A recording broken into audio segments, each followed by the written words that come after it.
Hey. Hello. Hi. I'm Jennifer Vatza, and this is Jasmyne Ambrosia. Hello to everyone joining. We're going to be talking a little bit about Jasmyne's book, Ambrosia's book of Witchflight, Traveling the Other World. Great book, by the way. I just read it earlier this year, right after I moved. Thank you. Thanks. So I just wanted, I really enjoyed reading this book as someone who creates flying ointments and sort of entheogenic things, and also my own explorations. That I thought it was really like I really loved seeing your stories, your gnosis, your process for doing these things, because a lot of, like, I have my way of using flying ointments and traveling to the other worlds, and the type of work I do through the astral realm and deep meditation, things of that nature. And it's really fascinating to see how other people utilize those things, in that, because a lot of times people, especially who are newer, who are coming into witchcraft, don't always know what to do with flying ointments, or they're expecting some type of ayahuasca-like experience, or to be tripping, and that's not always the case. And they're like, but this didn't do anything. I'm like, but did it though? Right. So how did you get into the poison? I don't know how much you're into the poison path aspect of it, but obviously enough to have written a book about your gnosis working with that. So I found that kind of fascinating. I've definitely been growing into the poison path more and more. I've dabbled a lot in writing this book, to the point where, some nights I literally would make myself actually sick trying to push my limit on Detura and Mandrake and Belladonna, because I wanted to find that out for myself, right? What is my limit? So I'm definitely not an expert on the poison path. And that's why if you look at the recipes in the book, there's no measurements, because I know what works for me, but I'm also 6 foot, 250 pounds and stacked. Same. So what I can handle, I don't know the next person. Right. So I'm Absolutely. not at this point in time, I'm interested in Vinicium. I'm interested in the poison path, but I'm not educated enough to be able to actually provide that information, which is why I was super stoked that you were down to do this live with me, because absolutely. Yeah, it can be, it's a daunting task where you're like, okay, how do I take this poison and not die? So there's a lot that you have to learn. I'm a professionally trained aromatherapist, herbalist. I've taken a bazillion different courses and certifications. I'm also a Reiki master and crystal healer. So I bring all these things into everything I make. And that I have a lot of formal training around that. So I went into the poison path already with a full kind of range of understanding of plant chemistry and how all of that works. And I went into this blind. Yeah, it can be. I just finished recording a video with Kobe Michael last night, who's from the Poisoner's Apothecary. Love Kobe. I actually referenced Kobe's work. Yes, I saw it. Yeah, in the Poison Path Herbal book, which is really good. And he also does include some formula, more, I think, historically based formulations, because some of what we know of flying ointments come from old grimoires and things like that back, over the history of, European witchcraft. So some of those formulations have been around for a while. So granted, maybe we don't put the raw opium in it anymore, or use, there's some of it, some of the preparations and methods from it came from the, documentation of witchcraft trials. So some of the stuff, you have to take that into account of, the stories of, the witch flight of it, of witches, taking their broom handle, putting the ointment on, and, writing it in a wink, wink, nudge, nudge kind of way versus how they were probably actually using it. So some of that stuff can or has influenced the history of it and what we think about that, what we think of flying ointments in that sense. Well, I think it's interesting that you talk about witches using the besom to like insert flying ointment, because our oldest like record that at least I know of like a witch on a broom was actually a man. So like people think that like we would put these ointments on besoms and insert them I don't want splinters there. in our mucus cauldron of secrets. Yeah, that's not someplace I want splinters. No. And or also chemical burns. Witches flying on brooms originally came from a piece of art where it was actually a magician on a broom. It was a man, not even a woman. Yes. So witches flying on implements, like if we look at like so Kelden Mercury did a great book on like the witch's Sabbath, which I have in my reference as well in the book. And like witches would fly on animals or take the form of animals and fly to the Sabbath. But like the whole like witches riding a broom thing, originally it was a man on a broom. I did not know that. Fun facts.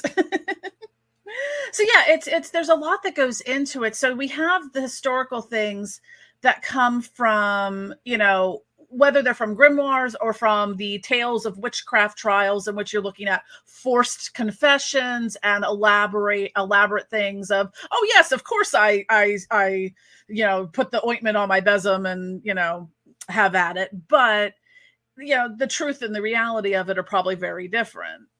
You know, looking at it historically, you know, a lot of it was probably trial and error because, you know, they probably didn't have as much information on the LD50, which is the lethal dose, which is commonly referred to as the lethal dose 50, at which when you look at something in like the nightshades or any of these poison plants, the dosage at which would be lethal to 50% of the population. So as, you know, you mentioned, you know, when it comes to dosing of it, like I always say, start out with a pea size on your wrist and add from there till you find what works for you. And I definitely did not do that. Like, I very much applied the approach of like stuff around and find out. We've all been there. And like, there's journal entries in this book of me being like, so I'm vomiting, like I'm sick. Yeah, it's, you know, with the flying ointments, like there's a lot of things like I'm a safety nerd, so I have very detailed like list of all the things that, you know, the safety precautions you have to think about when you're using, you know, especially the nightshade stuff, the nightshade ones. I mean, even fly agaric or the Amonita muscaria. Well, you don't want to be allergic to mushrooms and trying something with Amonita muscaria in it, because that would be bad. But which that is also a spirit in my book. Yes, I love Amonita muscaria. It's one of my favorite things.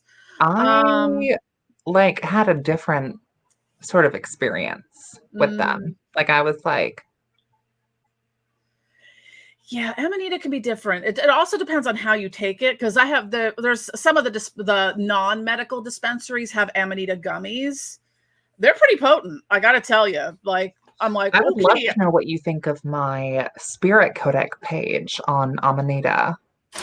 Let me take a look. Do you happen to know? It's in the so if you go to the back, order? there should be a codex. Okay. If you go to the very, very back, there should be a spirit codex. Okay, yes. Oh, two of my favorite witches. Yeah, this is our first time like collabing. That's Amarilla. And now I'm going to just keep scanning right past it and sitting here looking for what page it's on. Yep, that seems about it.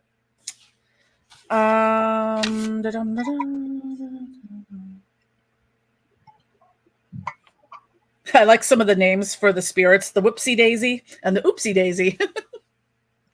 That's one of the things that, oh, there it is, Amonita muscaria 160. One of the things I think sometimes doesn't get emphasized as much because we are serious witches and magicians and sorceresses and stuff like that. Having a sense of humor and laughing your ass off during rituals and coming up with silly things and like finding the humor in it, that is like some of the most purest form of magic right there.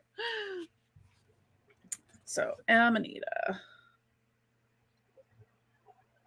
I like the fetch, the mushroom terror. Yeah, Amonita can be very intense. Visions, prophecy.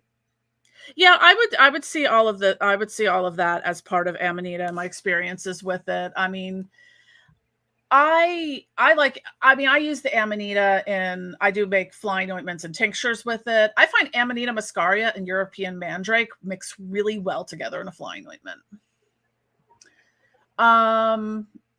You should totally look at my image of the Mandrake because it's like a little all-around baby. Yes, I love all the Mandrake. Is that also under the Spirit Codex? Should be, yeah. Okay.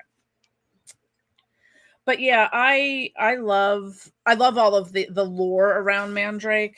I think they're very temperamental to grow, from what I understand. They're the kind of plant you need to sing to. And if you look at it the wrong way, it'll just die on you. Well, and like American witches and ATW, like the Alaron is something that families would keep for generations and feed it blood. Yeah. Like at every full moon, and it would protect. Yeah, it was very common to have it on your hearth or on your mantle and stuff. A big, yeah, because Mandrake roots can grow. I mean, you can get really big ones. Granted, you're gonna be paying several $100s for it because European Mandrake is not cheap. Which doesn't grow well, at least in my growing zone in the state. It is very temperamental. Yeah, I do like the little guy. I want to make him into a plushie. Oh my God, yes. Wouldn't he be like the best plushie? Your Detura spirit is like very accurate for Detura. Detura, out of like the poisonous plants, Detura is like the one that I'm the most close to. See, for me, it's Belladonna. Like Detura to me is just a little harsh. And I love that. Yeah, so when I make things with Detura in it, I often will blend it with other things to kind of level it out a little bit because I just find it really. It's not that I don't like it or have a bad experience on it. No, but Detura is like the harsh uncle. Yeah, like, and I feel like Belladonna. If you need some brutal truths released upon you, Detura will do it. And we use Belladonna in our coven for like abyss walking and like. Having like almost like psychic visions and like we do a whole ritual every year with Detura. And like Belladonna is like she's deadly, but she's like your auntie. You know, she's more feminine, like more nurturing. Like for me, my first experience with Belladonna, it's like how people talk about soulmates and all these different things. I'm like, no, Belladonna's like my soul plant. It's like it was just like there's something about it that resonated with me on such a deep level, more so than any other plant I've come across. I think most witches like Belladonna because she is like the mother of witches in the plant world. Yeah, it's always funny in my previous incarnations of the random things I did, like back in the day. I mean, this was like probably 20 years ago. Actually, well, it was 20 years ago already. Jesus Christ. But I was really big into Second Life, which was like a virtual worlds platform. I'm familiar. Yeah, so I used to do like avatar design and would like design like the clothing that people's avatars would wear. And my brand that I had in there was called Deadly Nightshade, which I thought was really like looking back, I'm like, I wonder why. I there's something about it that I was always drawn to, and I just never really understood why. But yeah, like when it comes, I think we were talking a little bit about like when it comes to like the dosage and stuff, because I'm tall and big. I'm like 5'9", just lost some 5'9" is short. Yeah. I mean, well, if I put heels on, I'm way over 6 feet tall. But yeah, it's 5'9" though to me is like short. Like I'm 6 foot flat-footed. Yeah. And I'm a big woman. Like I'm 250 pounds. Yeah. I'm big too. Which like 15 of that is silicone. But she big. She real big. So that's why I didn't add like measurements, because I was like, I'm not even gonna do that. Because Yeah, like what you really I need can to find handle. what works for you, because I mean your anatomy and physiology does play a heavy role in it. So And like I'm what I also like. I'm not an herbalist. Mm-hmm, I'm not a medical professional. mm-hmm, I'm not anyone even trained in Reiki mm-hmm. either. Like I'm just a hood witch, basically, who figured this shit out on her own. Hey, there's nothing wrong in doing that. Like, 'cause a lot of things I figured, you know, like I have the formal training, but I also kind of figure, like, sometimes you get the formal training, so you kind of have your little like credential thing, but like a lot of times I went into these things, I'm like, I already know all this, so I'm just kind of getting like fine tuning things a little bit. But yeah, like part of the reason I don't, and I agree with you on the dosing part, is that it is going to change. It's going to vary wildly, and there's going to be external factors which I am not going to be able to um predict for you, like your metabolism. Now for me, I know from having genetic testing done for this, because I had so many issues with medications in my life, I managed to be a poor metabolizer and an ultra rapid metabolizer, and it's anyone's guess as to which medications are going to hit either one of those things. So for the poor metabolism side, what that means for me is if I take the lowest dose of something regularly, it's going to start stacking on top of each other because it doesn't flush out of my system fast enough. So that 2 milligram dose over the course of a month will become a 100 milligram dose. So for me, when something goes into the poor metabolic processing, I need much less of it, and it's going to stack in my system more. Now, for the ultra rapid metabolizing part of it, things are in and out of my system so fast sometimes. So certain things, I can take enough benzos or like Valium to put someone else in the hospital, and I'm just fine, because it's just my system processes it out much faster. So, and the same thing with like alcohol. So certain things are going to hit my system much differently. And some things might be in and out really fast, and sometimes I might have a very long exposure, like a longer experience with it. And other things that can play into it, like I'm on the spectrum, autistic, ADHD, and different medications, especially when you have sensory processing issues, and any of those will hit you differently. Back in my wilder young days of experimenting in not so great illegal things, like MDMA, that triggered, like I didn't realize it because I wasn't diagnosed at the time and had no idea. That triggered the worst sensory processing nightmare world that you could imagine. I know a lot of people love that, and it's being used a lot more for like psychedelic, medicine therapies and stuff. But like for me, with the sensory processing, that's when I just have to be like, not for me. Or any kind of stimulants, a lot of times because of the ADHD, would be like, do a line of something and be like, well, I need a sandwich and a nap now. And people are like, what's wrong with you? I'm like, I need a sandwich and a nap. Because those stimulants were making me normal, putting me at my baseline where everyone else was all up here. I'm like, I would like a nap and a sandwich. So some of these things, there's so many things you have to take into consideration with this, and that it's not going to work for everyone. Like certain medications, like even over-the-counter stuff. Like if I have a headache, I'm going to take a leave. Or if I'm having physical pain, because I do have some chronic pain issues, ibuprofen does nothing for me. Even the 800 milligram ibuprofen does nothing. Aleve does better. So sometimes it's knowing your body, knowing how your body chemistry works. And if you have any underlying health issues, that's going to play into it as well. So, some of the stuff, obviously you don't want to be using the toxic flying ointments and stuff like that if you are pregnant and nursing.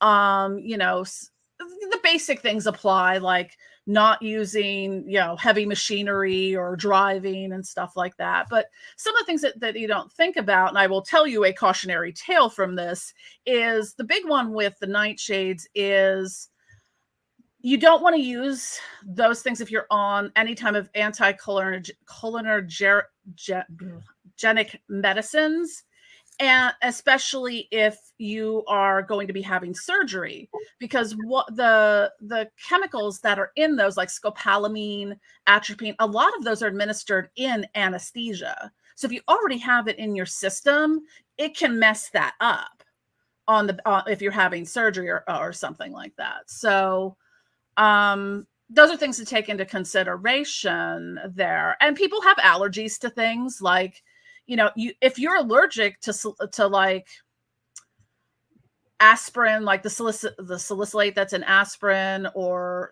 ragweed, which is interesting because I think I'm actually allergic to ragweed.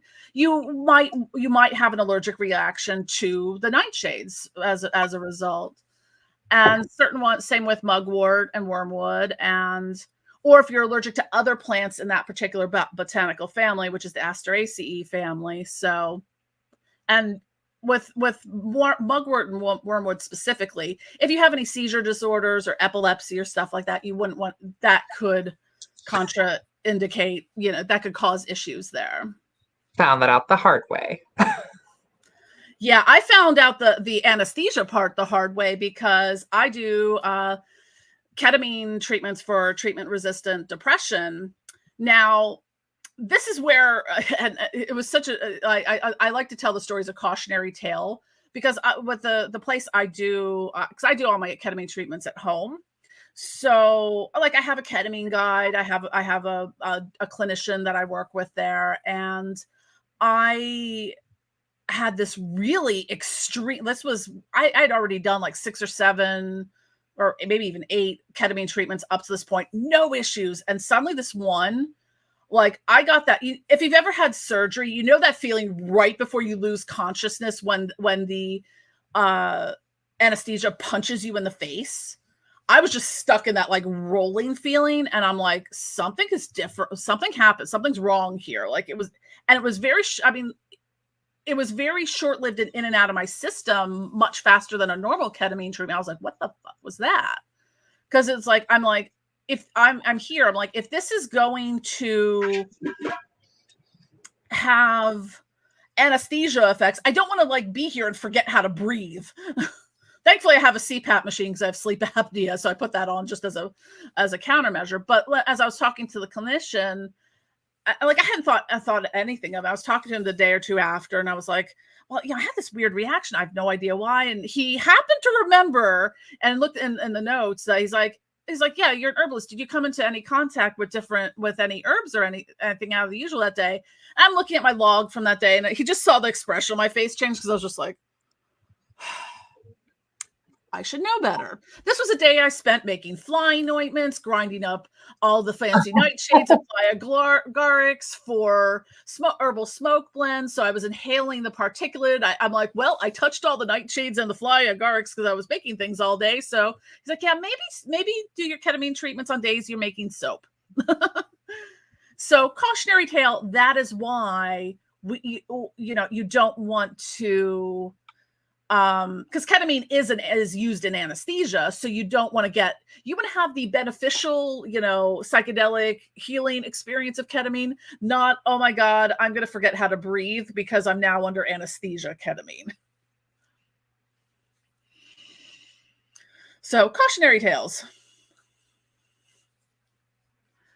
So I was going to see, look at the comments a little bit, see if there's any questions or anything. That's true, Eddie. You can be allergic to some parts of the plants, but not the whole plant. Like you can be allergic to pollens, or maybe you're allergic to the leaves, or maybe you're allergic to, the leaves, but not the flowers. Like I realized over the course of the past year, I developed a sensitivity to mullen, which is used in so many witchcraft things. Like as soon as I touched it, I would just be like getting like the red kind of flesh, and my skin was itchy. And yeah, I'm like, all right, well, we're just going to not put mullen in things anymore.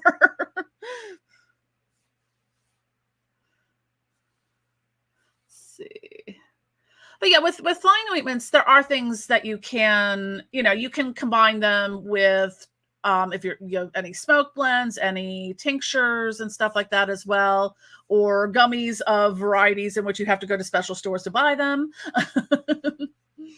I would love to know what you thought of my Detura nasal inhalant recipe. Okay. I haven't tried it, but that does sound fascinating. I am notorious for reading books and going, oh, I'm going to try that and do that later, and then but I at least can blame my ADHD on a lot of things. Is that in the back of the book? Should be under recipes.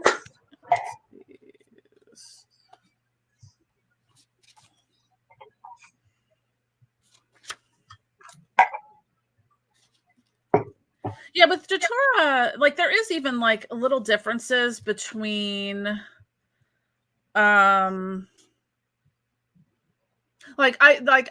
switch between Detura Anoxia and Detura Stramonium a lot. Detura Stramonium is very smelly.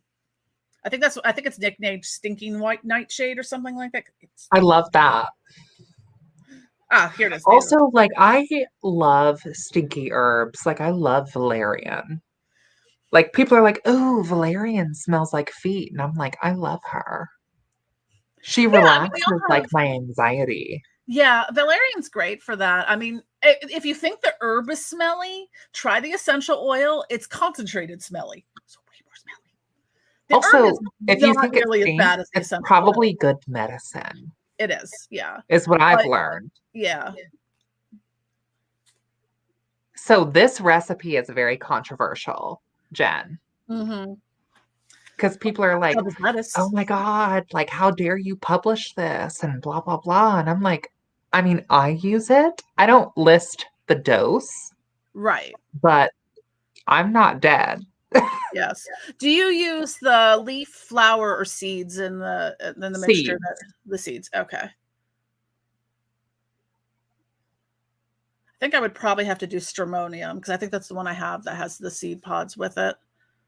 I'm not good at growing things, so I rely on other people for that. And I do have suppliers for various things. Although I might need to get a new Detura Stramonium supplier. I'm trying to remember. I feel like the last time I got it came from someone in Russia. So that's not going to happen right now. Because you can't really get much out of Russia and Ukraine at this point in time.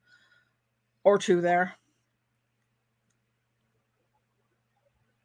I'll have to try that sometime. So you don't smoke it, you just burn it like in the cauldron. I think I had a henbane one that from the Poisoner's Apothecary, like an incense that was made from henbane. Well, and like we typically will like burn it in a cauldron, right? And like keep the lid on it, and then like we'll crack the lid of the cauldron, and then we'll like plug one nostril, and then like I will have to try that. I will have to try that. Yeah. I mean, especially with the devil's lettuce, mugwort, and Detura, you're gonna have some crazy dreams and a really good experience with on the mental plane. Because we were talking a little bit before we started, like some of it is like dealing with the misconceptions of like what I talked about. Like people are always like expecting like if they get a flying ointment, they're gonna be tripping balls or having like an ayahuasca experience. I'm like, it's not like that. It's got effects. It's got psychoactive effects. Now, legalities being what they are, and it does vary from country to country. Now, none of these are illegal per se in the United States, but you will run into issues where a lot of platforms and payment processors make up their own damn rules, and they're very conservative. Because I've had so many issues with that. Like I don't even bother with Amazon because I could not convince them at one point in time that a perfume containing opium fragrance oil did not contain heroin. So I didn't even bother trying because a lot of them have regulations for toxic plants. And what happens there too is some things, it's just like they make these across the board things. So Detura Stramonium you'll run into sometimes as being, it's the noxious weed classification. So a lot of places where it's illegal because it's a noxious weed. So it's not, but I'm Well, like, it's also very invasive, that's right? why. Like, if they're invasive species or they're a noxious weed, a lot of times they're gonna have legislation around that. And I'm like, And I love that you about can't grow him. anything out of a tin of flying ointment that contains Detura, but it still gets kind of thrown into that same classification. But that's kind of what I love about Detura is that he's so aggressive. Like, I appreciate that. And I hope that that transfers in my graphic. Mm-hmm. Yeah, sometimes you need that. Like, if you're, because we can all at some points in time be our own worst enemies in our practice, in our growth, in our lives, in our spirituality. Sometimes you need a plant like Detura to just kind of grab you and go, "Pow, pow, pow. Pay attention." Whereas other ones will be like, come, softer, give you a big hug. No, And sometimes you need Detura is not. yeah, For those of you who might be watching, like, if you're looking for a softer poisonous plant, honestly, I would go with Belladonna. mm-hmm. Because, like, Mandrake made me sick. Really? I made a Mandrake tea, which really upset my stomach. Did you use American Mandrake or European Mandrake? European. Really? Because the American Mandrake, which isn't even a true Mandrake, it's like podophyllum something. And it's called American Mandrake. A lot of places sell it as Mandrake Root, but it's not even in the same Mandrake family. And that one is a violent purgative. Like, you want to spend, a day in the bathroom. That's what the American Mandrake is for. But like a European Mandrake, which is Mandragora officinalis or Mandragora autumnalis, those are the ones that are traditionally used in the flying ointments. It's just like it irks me that a lot of places, especially metaphysical stores, sell Mandrake Root, and you're thinking you're buying, but they sell Mandrake Root. Yes. And a lot of times it's not actually Mandrake Root. It's the American Mandrake Root. Because I almost made that mistake too. So I almost made that mistake early on. I'm like, well, it's Mandrake Root. No, it's not. But yeah, I haven't had any issues with it, but again, going back to everyone has a different metabolism, body constituency. There's, if you're on other medications that can, affect it as well, and your experience with it, like a common one with like SSRI antidepressants. I was going to say, especially if you're on like antidepressants or blood pressure medications, and like I have high blood pressure. And I think that would be the thing that you have to be like the most careful about, is that some of these like Foxglove can like lower or higher, right? Your blood pressure, depending on like how you're using it, right? Well, Foxglove, I mean, what the danger of Foxglove is that what the digitalis purpura is the botanical, is the, what's the word, Latin name, or, botanical name for it.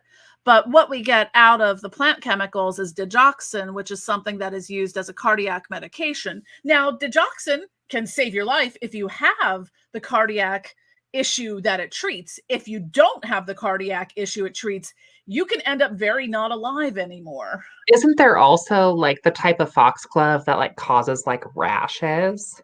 Like it's like poisonous and like causes the rashes? Or am I thinking of like a different plant?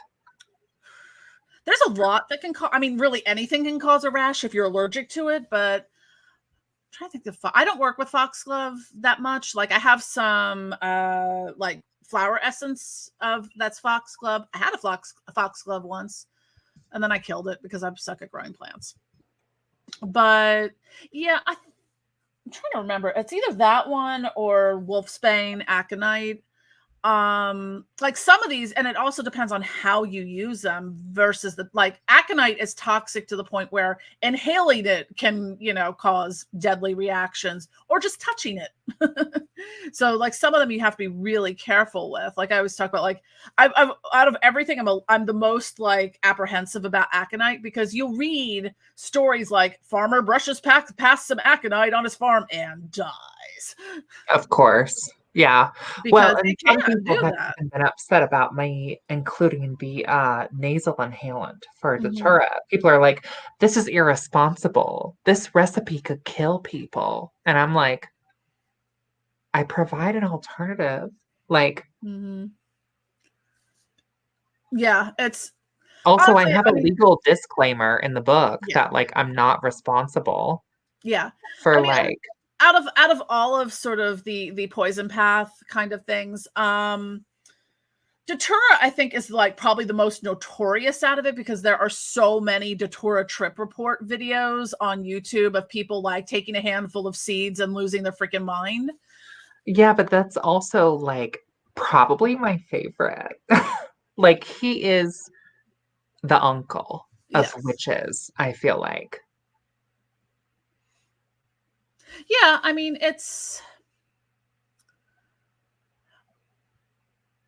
there's different ways that you can take things, and depending upon your experience. Now, would I go into doing Datura by eating a handful of seeds if I've never done Datura before and never done this just for the wow No. experience? But no, I probably wouldn't. But that's what where a lot of these bad trip reports come from, is people fucking around You're and not finding out. supposed to like ingest Datura. That's why we do like the nasal Yeah, inhalant. I Like, mean, I use it in tinctures and stuff, but again, it's such a small, almost not, maybe not homeopathic amount, but when you're especially when you're creating something to be ingested like that, you really need to know the dosages for it, and your LD50 of, okay, this is right here where we need to be. Anything more is gonna be not so great, actually. So it's, I mean, with any of them, and sometimes the different plant parts are more like belladonna berries are the most toxic part of the plant. A few berries could kill a person, or a small child. I think of like this incantation, which comes from actually a skipping rhyme. Hmm, And maybe you know it, maybe you don't, but it's something like, I've got a deadly nightshade, so twisted does it grow, with berries black as midnight and a skull as white as snow. The Vica's cocky young boy came to drink my tea. He touched me without asking, now he's buried neath the tree. hmm. I don't know if I've heard that one, but I like it. It's about basically like poisoning the priest's son Hmm, with interesting. belladonna. Huh. Yeah, If some of he those touches you, if those he touches rhymes. you unconsensually. Yeah. Yeah, some of those rhymes, like, and stories, I'm like, they're grim. Like Ring Around the Rosie. Most people don't realize that's about the bubonic plague, because Ring it's like, around the rosy, a pocket full of posy. yeah, the Ring Around the Rosie was like with the buboes, like describe a pocket full of posies. A lot of times they would carry, flour to cover up the stench, and because at the time, they didn't have the medical advancements to really understand how that particular disease was being transmitted. So And then ashes, ashes, we all we all fall fall down down. because they burn the bodies. Yes. So very, some of these things, like, you don't think about it as a child, but yeah, I mean, and the nightshades in general are, going back to your Datura, the nasal inhalant thing. A lot of they're perfectly fine to mix with alcohol and THC cannabis products and See, stuff. but like I have herbalists and like witches on TikTok being like, you're putting people's lives in danger. And I'm like, I put a disclaimer at the front of Yes, the recipe chapter, though. and I'm always like, by the way, you can die from drinking too much water. It's true. Like a lot of these things, it's about the balance and the correct application of it. You can die from too much water or not enough water. You want to keep that balance. It's not to say, oh my God, water's deadly, let's never drink water again. Well, our bodies are mostly made up of water. So, but yes, a lot of times people, like, anything can have, like, in excess can be toxic and can kill you. Also, again, at the front of the recipe chapter, there is a legal disclaimer Right. that I am not responsible, nor am I a doctor, an herbalist, an energy worker. Like, girl, I'm a witch who learned this shit the hard way. And here's what works for me. And here's my book. Do with that as thou will. What inspired you to write the book and to kind of share your experiences sort of to a broader? So there's a chapter in the book called The Owl Woman. I don't know if you've read it or not, but our coven every year at Witch's Night or Winter's Peak or Samhain, we do a ritual where we conjure the witch's devil. Yes, I remember reading and we receive a familiar. And I got the owl. And I wasn't like super into it. I was like, I love Lilith.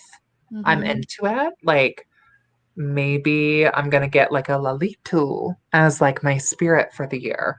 Because like this familiar spirit is a spirit that's supposed to guide you in your work for the coming witch's year. So like from Samhain to Samhain, you work with the spirit to bring you prosperity, strength, glory, and honor. And like, I'm a priestess of Lilith. So I was thinking at first, right, it would be connected with that. But I wrote about it in the book and like, I called out to Lilith and like, she did not come to me. And I was like, kind of sad because I was like, well, damn, like I was assigned the owl. So then I'm like, is it Stolas?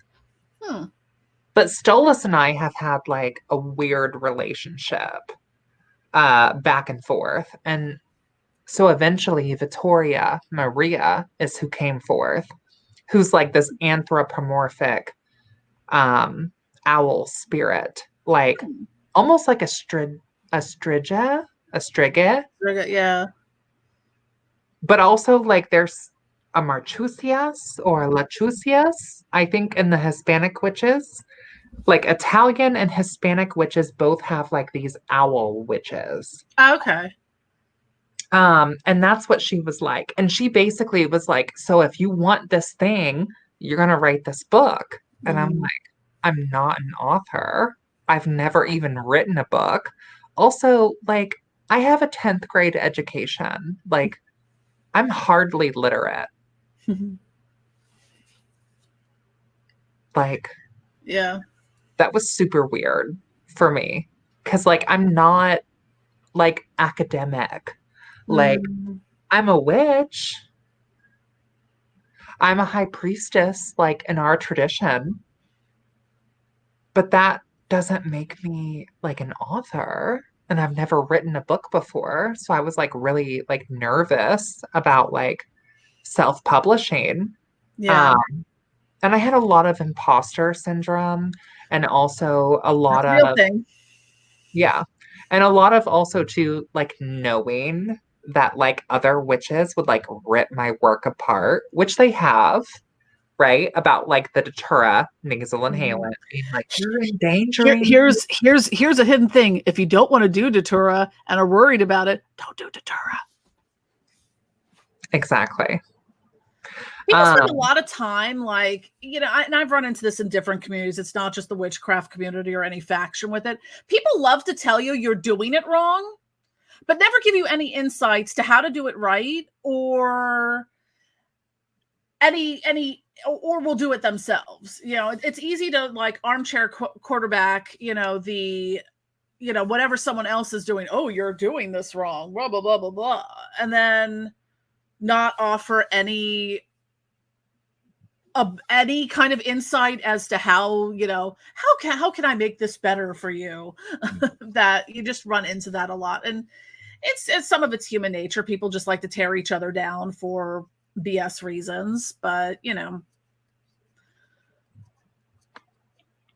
I didn't read anything in this book that made me go, oh. So this book was basically a pact with a spirit. Yeah. That's why it exists. Because I'm not an author. I mean, I am now, spirits I like to give a guess. lot of homework and challenges. And so I made the book, and Mhm. honey, she delivered.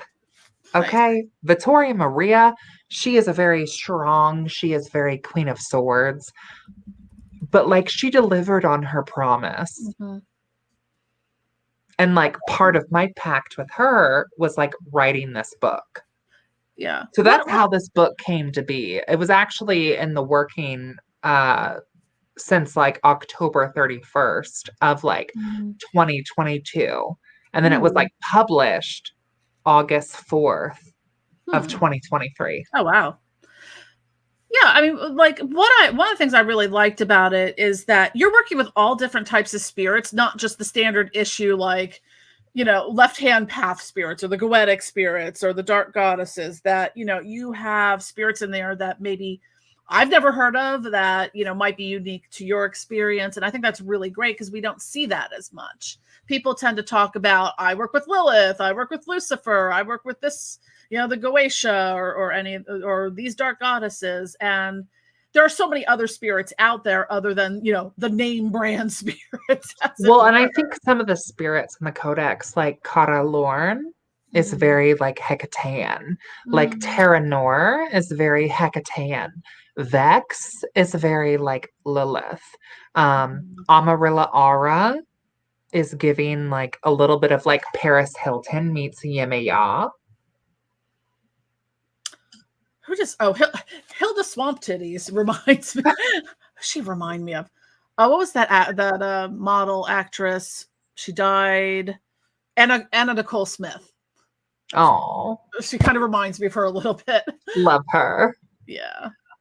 But yeah, sometimes when we do these spirit explorations that, it is interesting to really go in and, And see, people in the chat are talking about Reddit. People on Reddit are tearing my codex apart because they're like, I can't find any information about these spirits. So she made this up. And I'm I'm like, like, okay, look didn't at the I back just of say that in the book? right. Like, look at the book.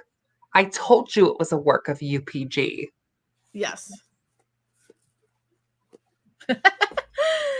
Yeah, it's And also, I think that we need more of that. Like, yeah. can we stop recommending Scott Cunningham and Silver Ravenwolf? Yes. Scott Please, Cunningham was great on the Wicca path, but when it comes like for I his find time. yes, We I need find though more witches. like a lot of the books that he had that are about herbs and essential oils and correspondences, some of that information now is inaccurate. He died over 30 years ago or almost 30 years ago at this point. So Well, and also in the we early need like there's things in witches. there he talks about being toxic and you should never use like basil essential oil. Well, yes, there are there can be toxic chemicals that are in things, but there's also with basil essential oil, and not to nerd out too much, there's different chemotypes of it. So it depends, like if it's basil that's high in linalool, that's probably fine, versus ones that are high in like methyl eugenol or something that has more bodily toxins to them, because some are Okay, more but also, sympathetic. Jen, like we need witches in the modern era writing books with their own UPG right now Oh, to I like absolutely. forward the craft. Yes. Yeah. And, sometimes you can have, you have your UPG that is UPG until you verify it. I had an experience with that, just that I'm like, I think this might be verified personal gnosis now. But like I Well, and had, I've had witches be like, I've been to Asalia, or I've Mhm, been to the Hollowed Woods, or I've mhm, been to Grydell. Like I recognize these realms, or mhm. even like spirits. And that makes it like shared personal gnosis. Yes. But nowhere in the book do I lead anyone on to believe this No, anything other than my own UPG. It's in the exactly. summary. It's in the summary. Yes. Yeah, so like recently I had this one because I don't even remember what I was doing, but King Paimon popped up and he was talking about the importance of working with and creating your own personal pantheons. What I found was fascinating about that, like not only looking at your work here, but I had just been reading, I believe it was the complete book of demonology by S. Conley, and there's a chapter in there very early called personal pantheons, working, and all about. I'm like, interesting. She didn't mention Paimon, but I was like, she was talking exactly about what he was telling me. Developing your personal Paimons. We work personal Paimons. Hi, King Paimon. We all need a personal Paimon. That when we look at our pantheons with what we work with, do we need to, I'm a Goetia, I work with the Goetia and that hierarchy. I work with the dark goddesses, or I work the Celtic or the Norse or. Okay, but let's go back to the Goetia. Yes. So the Goetia, yeah. So the Goetia, who made the Goetia the Goetia? Yeah. I mean, all of that is probably unverified personal gnosis. Thank you. All of them. Everything at some point in time was unverified personal gnosis. Yes. And there's things, and what's interesting where it's good to have people to talk to and bounce things off of, because sometimes, especially, I came into working with spirits from having been a very pragmatic, hardcore atheist agnostic for decades.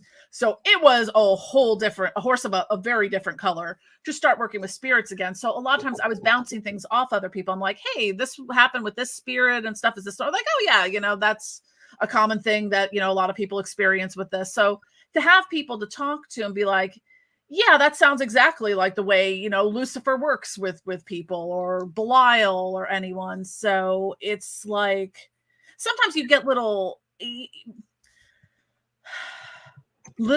micro verifications, maybe.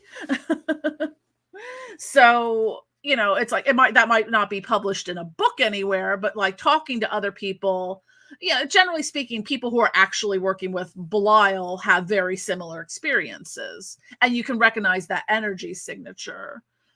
And what I found fascinating about the book was that, you're working with all these different spirits that aren't in all those old, grimoires, aren't the standard issue spirits that people work with. Now, when I first started out doing a lot of my own explorations in Witchflight and astral travel and, deep meditation and channeling and all that, I started out working with Lilith and Lucifer and kind of just added on, from there.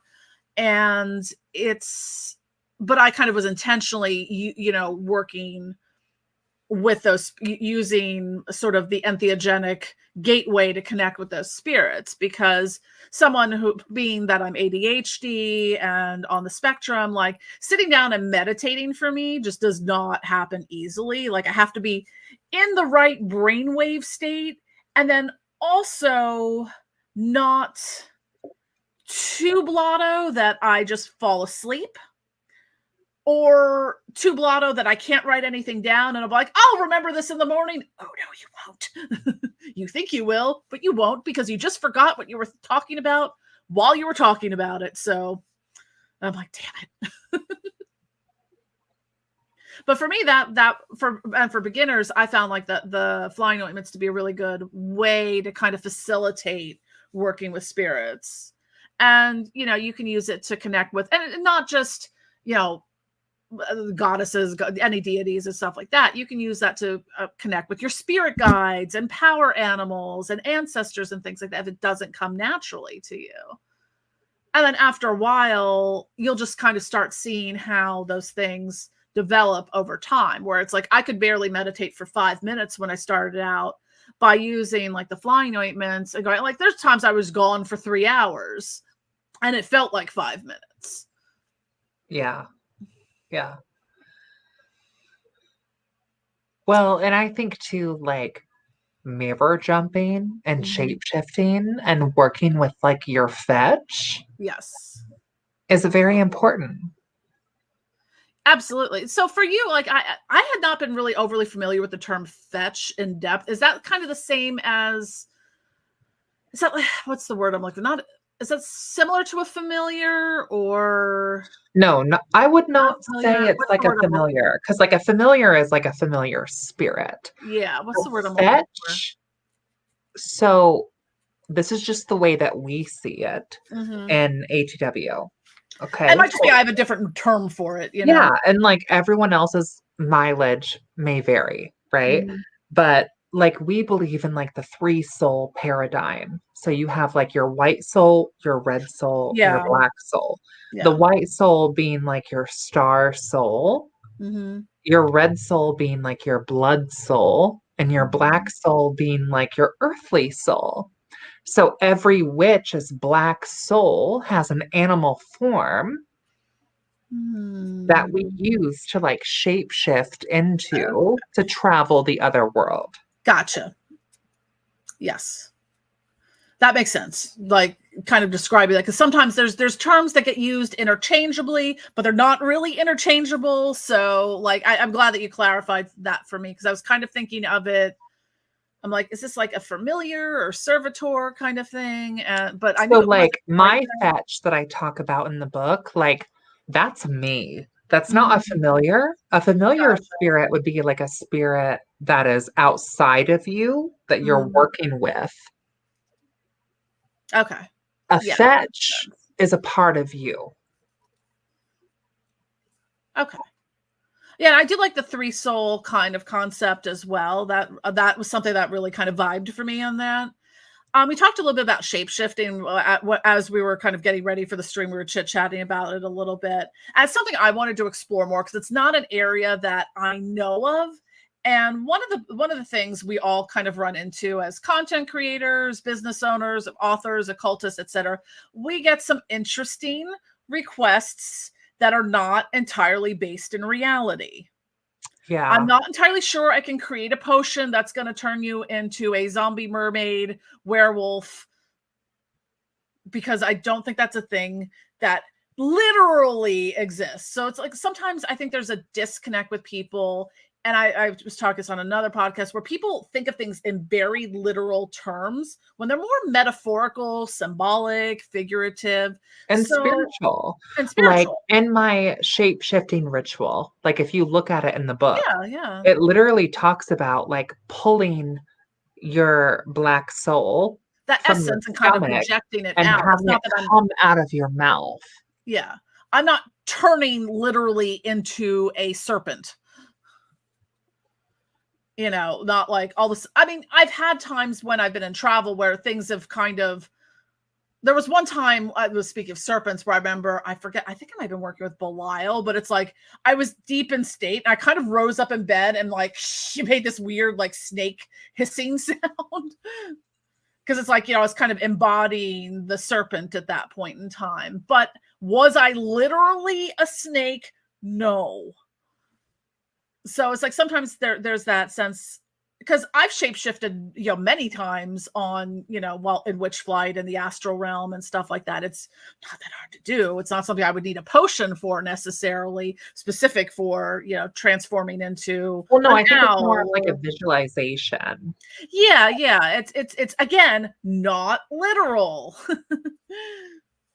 So yeah, that's something I found because I was doing a lot of research on shapeshifting. I happened to watch a longer video on it, which I found really helpful. I'm like, okay, so I'm on the right page here. I didn't just miss a memo that I could Oh throw yeah, you're words in talking a about like jar my and turn shape you into a shifting video werewolf. where I talk about like shaping into a serpent. Like Mhm.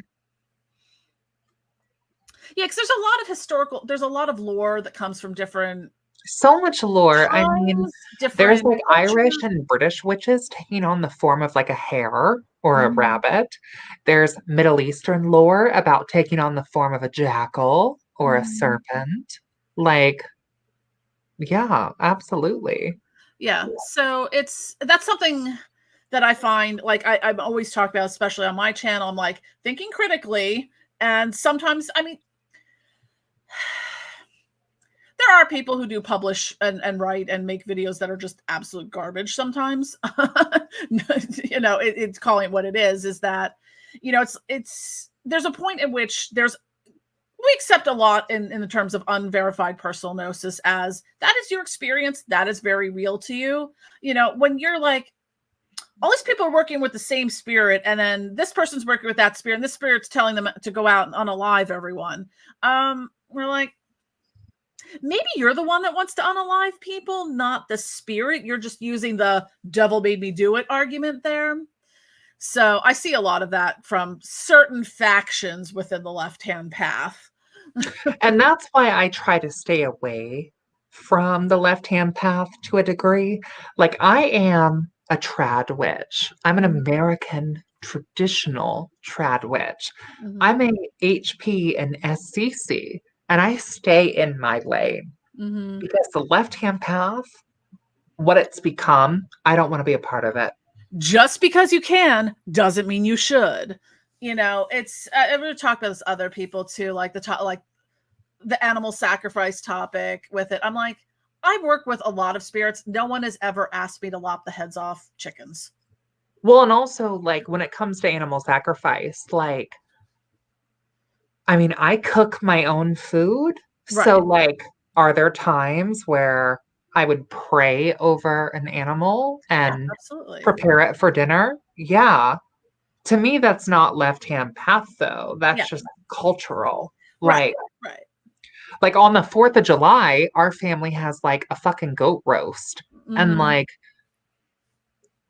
the goat is slaughtered and cooked in the ground. And there are a lot of cultural traditions where that is just something that plays into it. It just gets really excessive in some of the left-hand path. Yeah, it's not killing animals cruelly. Yeah, right? absolutely. And it's not doing it for no reason. Like, we're gonna slaughter this animal to feed our family, and we're gonna pray over it and give it to gods and consume it. Like, it's a sacred thing. Yeah, like animal sacrifice, I think, becomes like a really weird topic. It does. For witches. And I think that especially, and forgive me, but I think that like more like white American witches sometimes get like spicy about it without realizing that there's cultural nuance. And like, okay, so you can buy chicken nuggets at the store. Yeah, that's where I get like, I'm totally fine. But like, if you slaughter the chicken yourself. Yeah, I think it's a matter of like, for me, the way I look at it, like, I'm always kind of wrestling with I just picked up a Big Mac from McDonald's. How against animal sacrifice can I be? Because I know factory farming is absolutely horrific. And I agree. And I think the difference comes into cruelty, right? Yeah. Like, so if you're torturing an animal, that's wrong. Yeah, I think it comes down to there's a time and place for everything and finding the balance in that. Does every single ritual you do need to be a sacrificial rite? No. Probably not. But, you know, everyone has different relationships with their spirits. I mean, I personally don't feel comfortable doing any kind of sacrifice. So that's not going to be part of my practice. I mean, I understand the cultural implications of things. And, you know, my thoughts are my thoughts on it. But, you know, I think sometimes things change and adapt. I mean, we're not, like I say this kind of in context with it, that we're not throwing virgins into volcanoes anymore to appease the gods. So that's probably a good thing. Also, like, most modern day devotees of Hecate are not sacrificing black dogs. Right. So I get what you're saying. Yeah. So sometimes there's things that you just kind of have to look at them through different lenses and from different perspectives, and being able to think critically about something. And here's the great thing, and people don't seem to understand this: you can have very conflicting opinions that are very opposite about the same thing, and they're all valid. Yeah.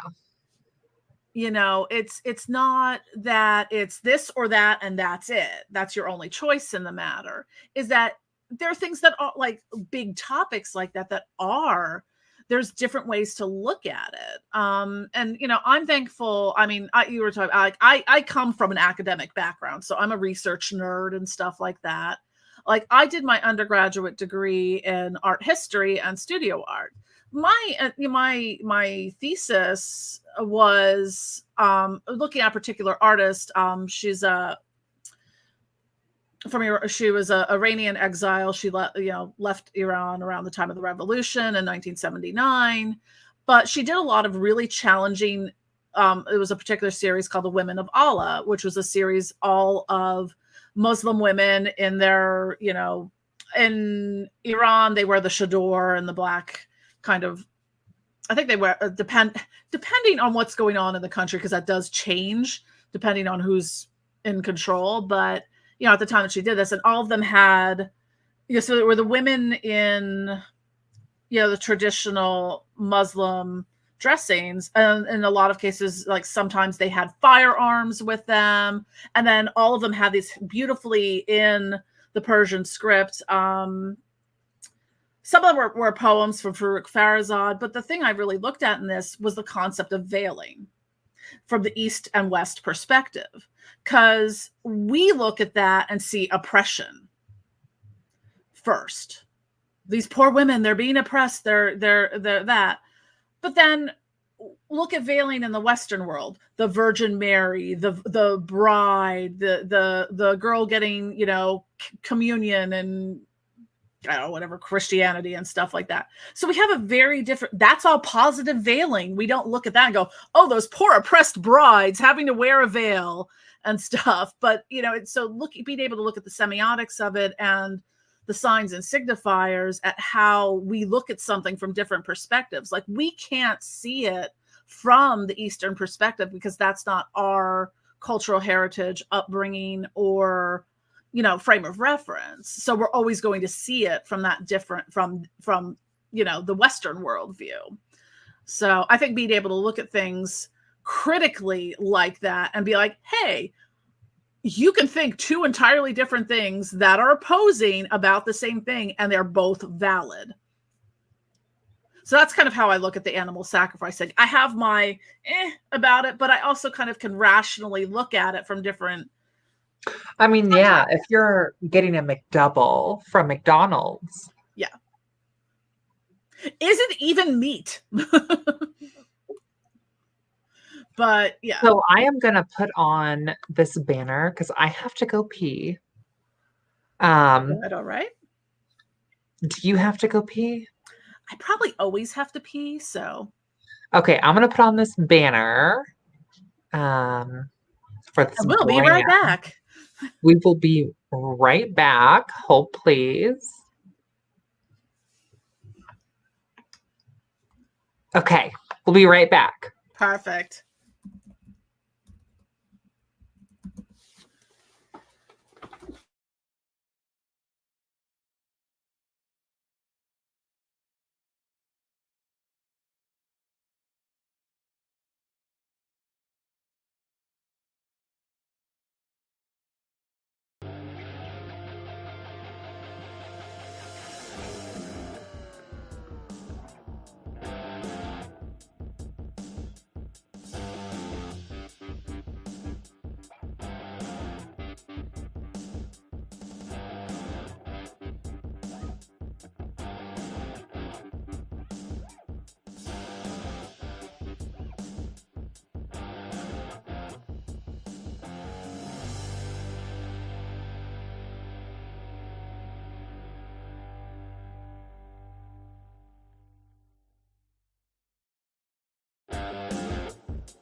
And we're back.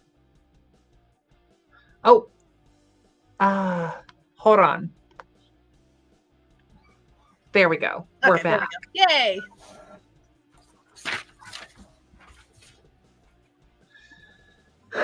So animal sacrifice. Yeah. Or just the nuance of things and morals. Really being able to think critically and look beyond what you think of something to kind of understand the broader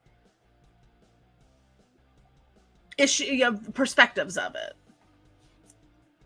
And and there are, in any situation, like I like to learn as many perspectives on things as I can, because that helps me understand it better. Because honestly, it's like sometimes being on the spectrum, like I just will be like, I didn't get that file on how to be human. I don't understand this.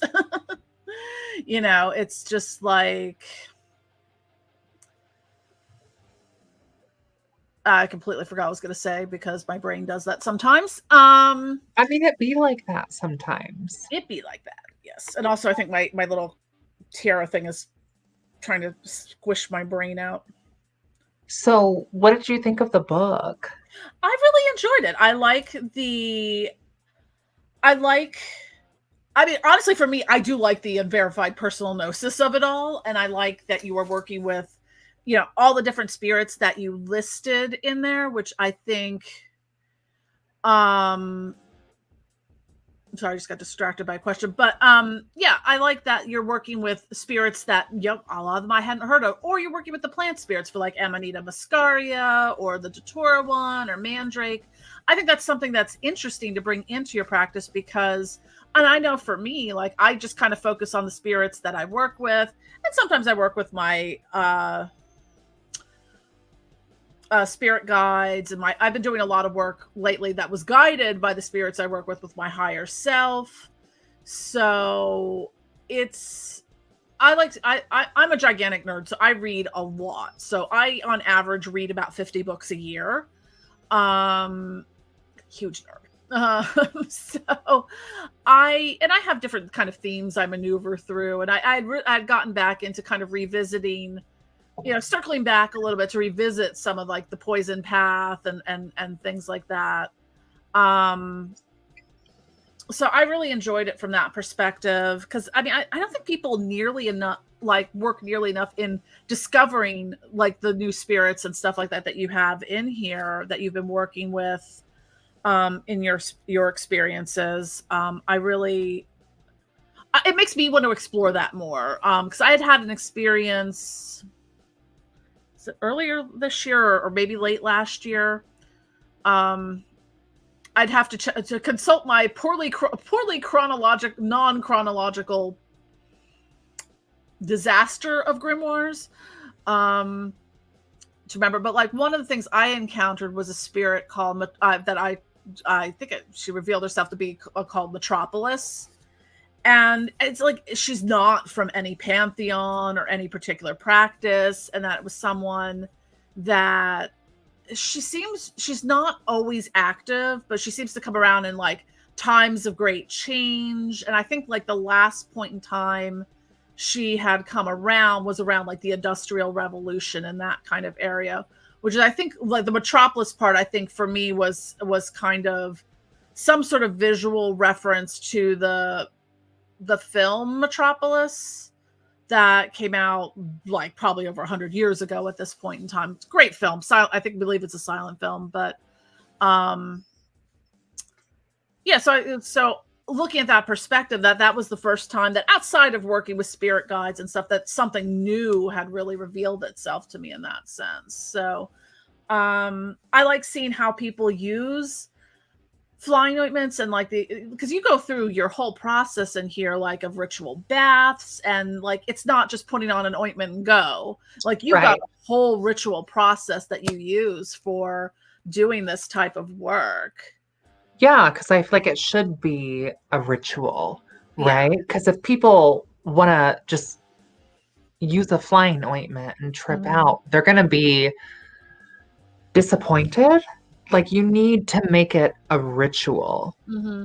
You can't just like put an ointment on and expect to like trip out. in the psychedelic medicine realm, we talk about a lot about set and setting. And I think what you talk about here in your ritual process really is focusing on that set and setting of doing, of working with all of these different, with flying ointments or whatever you're using, that you're not just, like I said, sitting down and putting it on. There's an intentionality, there's a purpose to it. You've started this whole process. And I think that is really enriching. And so going to the set and setting part of it, when you're doing psychedelics, whether you're doing like mushrooms or ketamine, they talk a lot about set and setting. Same thing applies to using ritual entheogens and stuff for consciousness expanding and spirituality. And that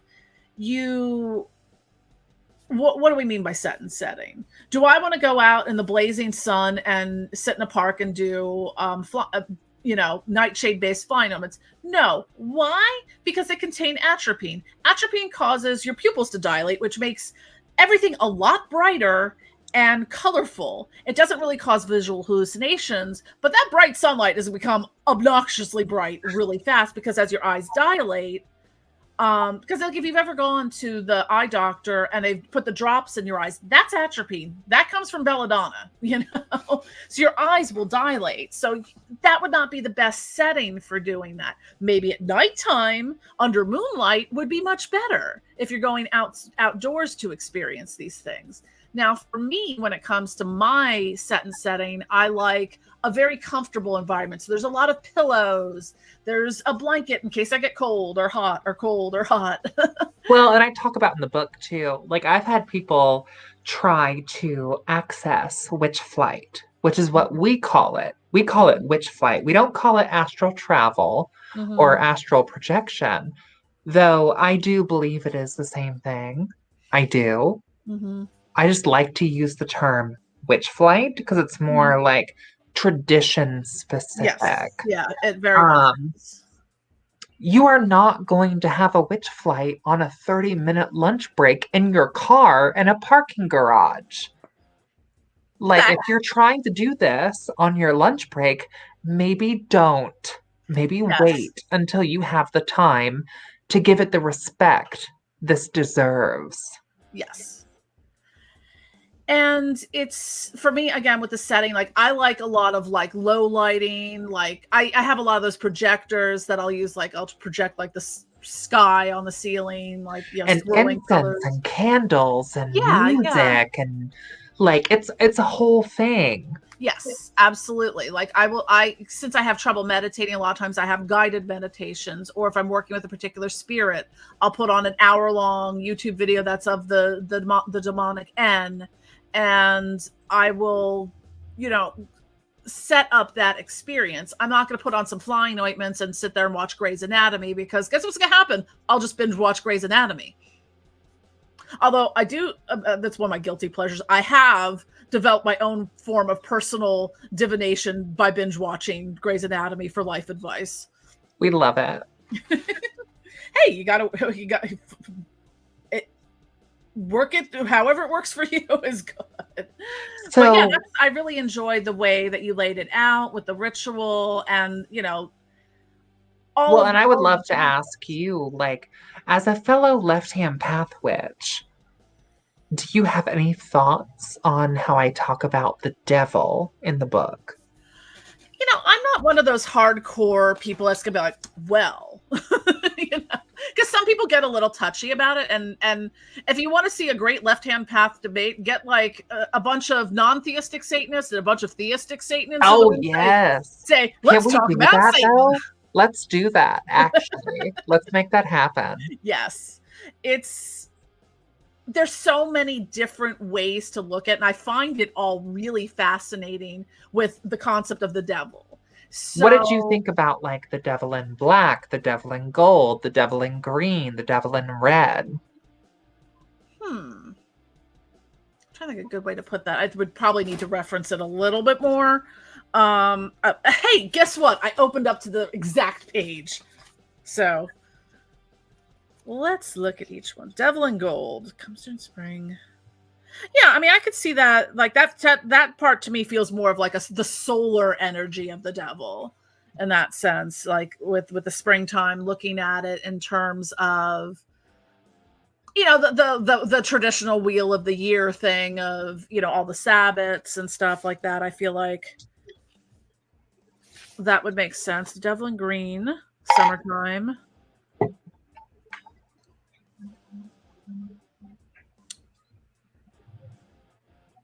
Yeah, I do like these concepts a lot. I would think that the devil in red makes sense contextually with it, you know, be more like blood and malefic arts and stuff like that, and the devil in black.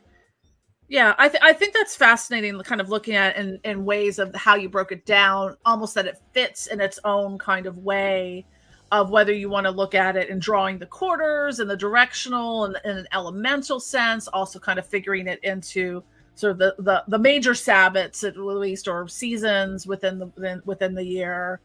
That I like the way that that's done. Like, I don't, you know, there's a lot of traditions, you know, when it comes to, especially in the traditional witchcraft of the witch's devil and stuff like that, which I almost feel is separate from, say, working with, you know, like working with Lucifer on the Luciferian type stuff, or you know, in the satanic context, whether you're non-theistic or theistic, because see, I think that most like trad witches would see Lucifer as like the gold devil. Okay, in like his Roman pagan sense. That makes like, sense. Yeah. The Lord of illumination and light and prophecy. And I think that most trad witches would work with Satan through like the red devil, or like the king of hell, the father of demons, blasphemy, and subversion.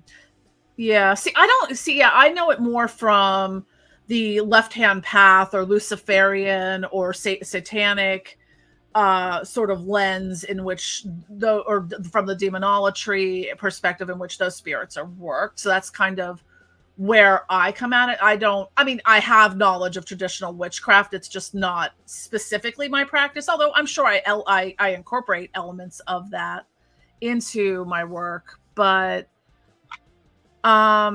yeah, like when it comes to the concept of the devil, whether it be Satan or whether it be Lucifer, like there's so many. What is Satan when it gets down to it?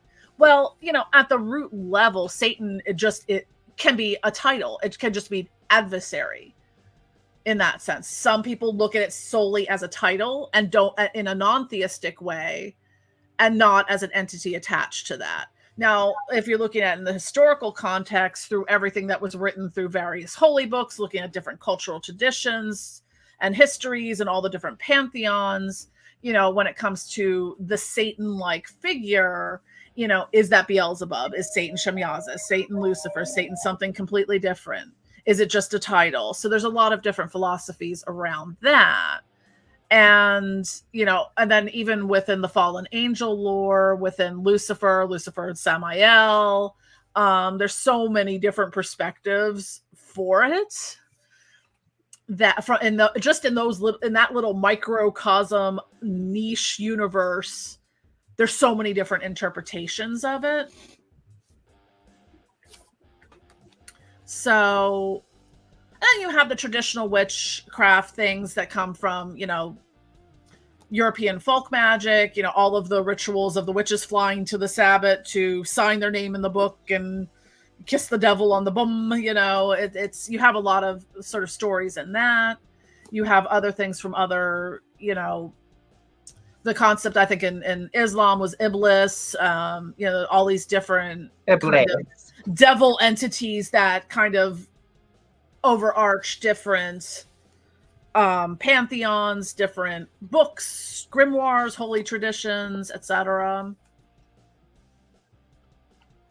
Is there a way that you think it like how do you perceive it in that sense? Do you think it, the way you work with the devil figure in the different colors and stuff like that, like how would you see that as, I want to say maybe transferable, or how does that link to you? Like, how do you see that in the terms of the broader sort of Luciferian, satanic, in the left-hand path, how they work with those type of entities. So, like, I think I'm like left-hand path leaning, but I feel like I really detail most of that, like in the book, Okay. from a traditional witch standpoint, working with the devil through gold, green, red, and black.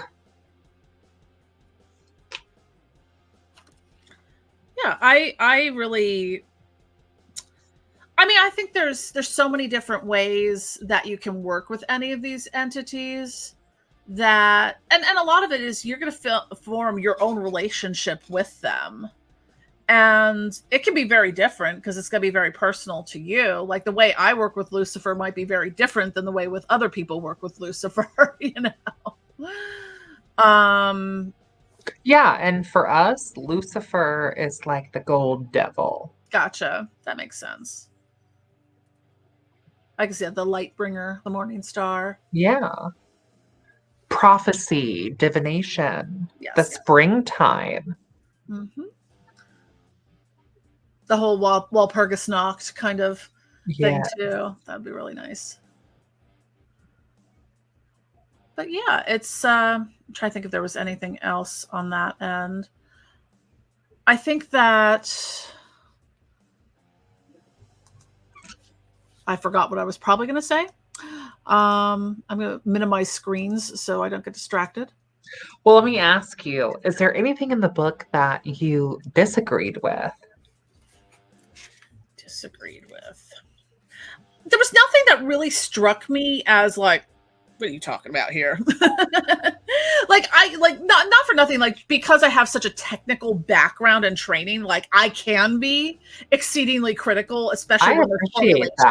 I appreciate that. Because I'm always like, when people like, I mean, it's like little things that unless you're like trained as a aromatherapist, you're probably not going to necessarily know.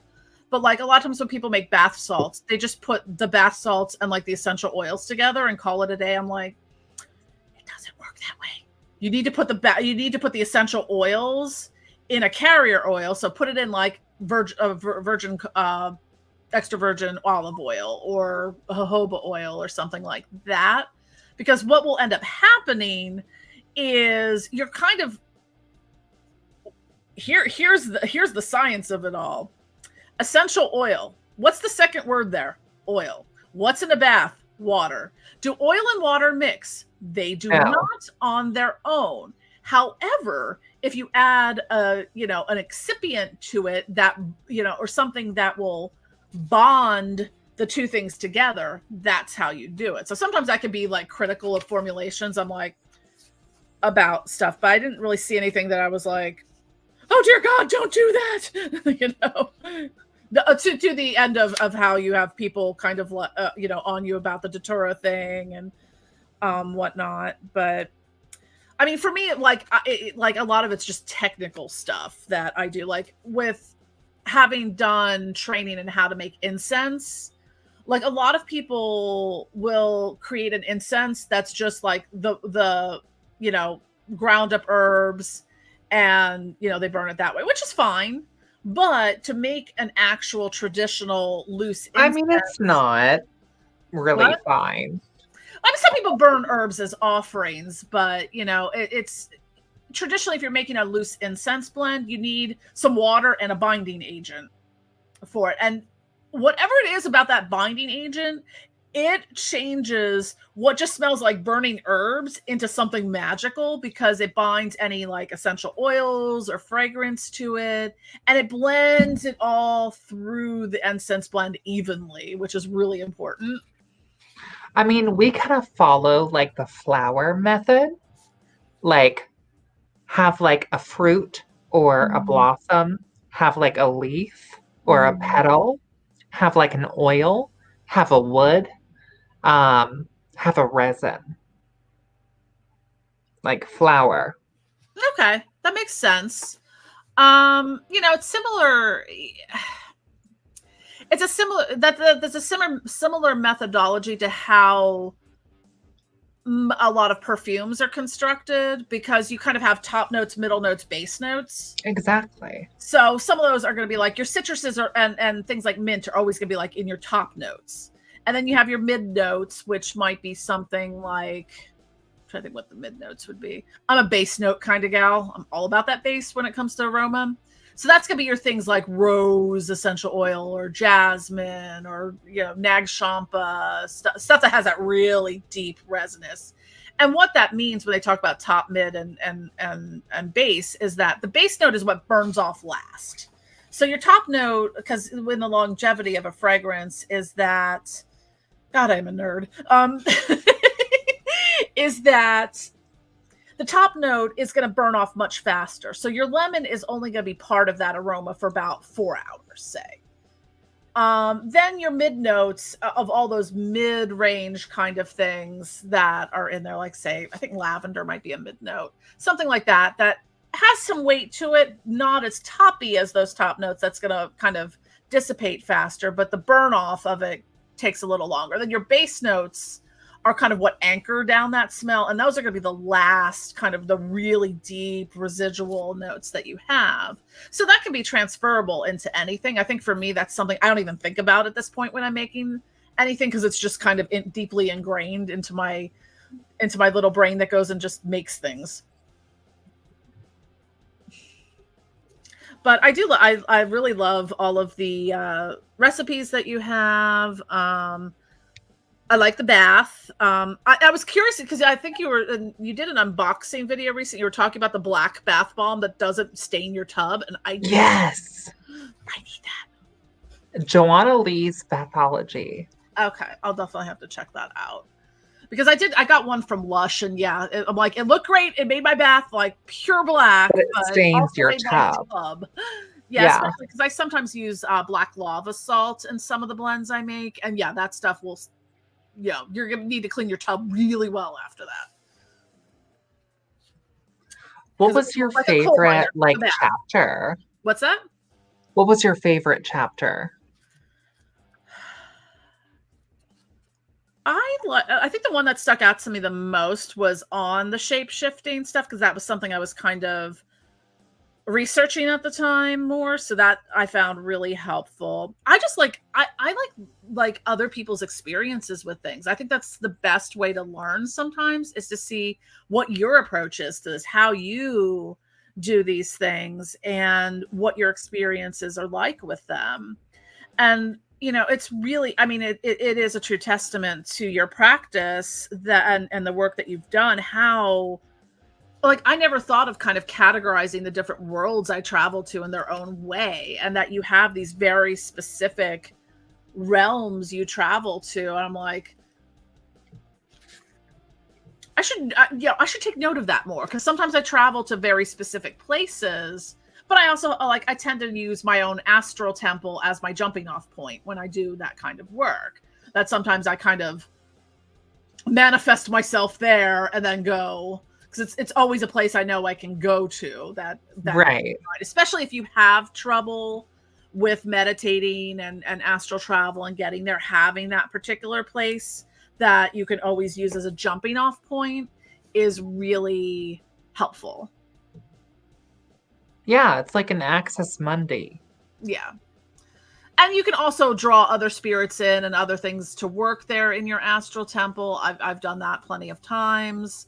I've, visited the realms of other, like Lilith's realm or Lucifer's realm and things like that. So I just hadn't really thought about like exploring further beyond the spirits I work with and my own kind of astral realm. So I think that's something that I need to get my brain around a little bit more, because it's sometimes, I don't know if you run into this too, like there's just sometimes where it feels like I'm just shooting blanks here at this point. Like I couldn't meditate my way out of a paper bag some days, or like it's not that you get energetically blocked. There's just sometimes you just from the mundane aspect can't really connect into that world as well as you normally would.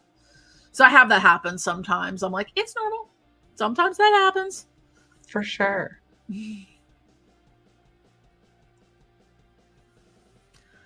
Awesome. Well, I'm really excited about this. I want to, now that I'm a little more settled post move, might kind of poke around, give it a second read, because I did read it very fast. I think I read it in the course of like a day or two. Because sometimes when I get really into something, I'm like, I gotta finish reading this. So I really kind of want to explore some of the like recipes more, because there's some things I haven't really played around with. Like I like the fact you have a Sabbath bread recipe in here, and like tea cakes and teas and stuff like that. Ooh, try the tea cake. It's so good. Okay, yes. Now that I'm a person who bakes again, I might do that. I got into a lot of really bad habits since the 2020 thing, and pretty much was living on takeout. And like at my old house, my business really took over the entire house. So most of my kitchen was a workspace. So the last thing I wanted to do was cook or bake. So I just entirely, and a lot of my cooking and baking ware got converted into things I make other things with, and don't want to, cross-pollinate with food. Like I don't really want to use my crock pots that I use exclusively for making flying with to make a stew. Well, I would say like, so I'm working on doing an extended Liber Spirituals, like the codex. Mm-hmm. We're working on like expanding that. Oh, nice. With more correspondences and more like UPG from like other witches. Nice. So at least my video will have like the link where like if you go to these realms or work with any of these 86 spirits, you can send your gnosis to my editor. Oh, nice. And maybe it'll make it in the book next year. That's awesome. And Jen, I would love a submission from you. Perfect. I'd be more than happy Not to like put you on the spot, but yeah, because that was the next question I was going to ask. Like, if this is like, especially with the spirit work and stuff, not just the broad concept of Witchflight, this was something like I wanted to pick up this book and path work it, like the way you would like the Goetia or something, to go visit all these realms and have try to connect with these spirits. I'm trying to recall, you have your methods in here, but what would be the best way for someone who just hasn't read the book yet, might be new to this? Like, how would they path work this to kind of connect with those realms and the different spirits in the codex? Well, first, like, read the book, but also work on connecting to your fetch and mirror jumping. Mm-hmm. Like working with the Keekstone or the Black Mirror would be where I would start. And then also like check out like the otherworldly ritual and like make the relics and that, and rip open veils to the other world through that ritual. That sounds amazing. And I'm going to add that to my big list of things to do, which I keep crossing things off the big list of things to do, and it never gets any shorter. But, it's a lot for me with having just recently moved, like completely upending my life, the past, almost 25 years of my life. And all those changes. I moved back to the area where my family lives and all of that. It's been a point of time for me where I get to like once again completely reinvent myself and my life, and I've been in a very lengthy and intense project, not only on the mundane, not only with my ketamine treatments and stuff, and my spiritual journey, to really reinvent myself and to look at all the different aspects of my life and go, okay, we need to work on that habit and change that for the better. So now I'm a person who bakes and goes to the gym. I don't have fingernails. So. We'd love to see it. Look at the nails. I would not be able to function with nails that long. I'd just be like, hi, I have nails. Everyone has to do something for me. Do you see this gemstone? I love it. I so envy that. I would mess them up in a day. I mean, like for what I do, like I've constantly got herbs and like if I like bit my nail, like half the time I'm like, oh God, what does that taste? Because it's like I've got some kind of like perfumey thing stuck under my nail. So, and with having to work with all types of salts and herbs and stuff, like I would ruin nails like in a day, if that, probably a couple hours. Felt. Especially we're at about like an hour and 43 minutes, so like good time. I think we can wrap this up. Nice. Also, when we end this live, you and I will still be connected. Yes. Yeah. Because I would love to kiki with you. Sure. Off live if you have time. Sure. Yeah. Okay. So, thank you for this. Thank you. I'm glad we finally were able to connect. We've been trying to do this for a couple months now. But, insert that whole moving thing. Well, thank you for having me on your channel and for interviewing me about my book. Sure. I feel like I'm one of those people, like, I'm always like, girl, get your ADHD and thing, prepare before you do a video instead of sitting down and being like, okay, I can just wing this. So, but yeah, I feel like we did a good, and the prompts and stuff, kind of helped me too, because unless I sit down and like underline things and put and put a whole bunch of notes in there, like I'm sometimes useless. Also, we can do a live again too. Yeah. I'm so hit or miss with things. I could just, Rain Man rattle off like a whole bunch of, random things. And then other times I'm like, these are words. They form a sentence. I have no idea what's going on. The joy of a neurospicy brain. But yeah, thank you so much. This has been great. Thank you everyone for watching. Don't forget to click like and subscribe to all our channels and whatnot. And I'll be sure to edit and put like links below to everything so you can find the book, Ambrosia's Book of Witchflight, Traveling to the Other World. Yay. I'll make sure I got that right. Awesome. Okay. So I'm going to end this live, but we'll still be here. Okay. So until next time, for all of you in the audience, thank you so much for joining. And until next time, blessed be, and we will see you in hell. Indeed.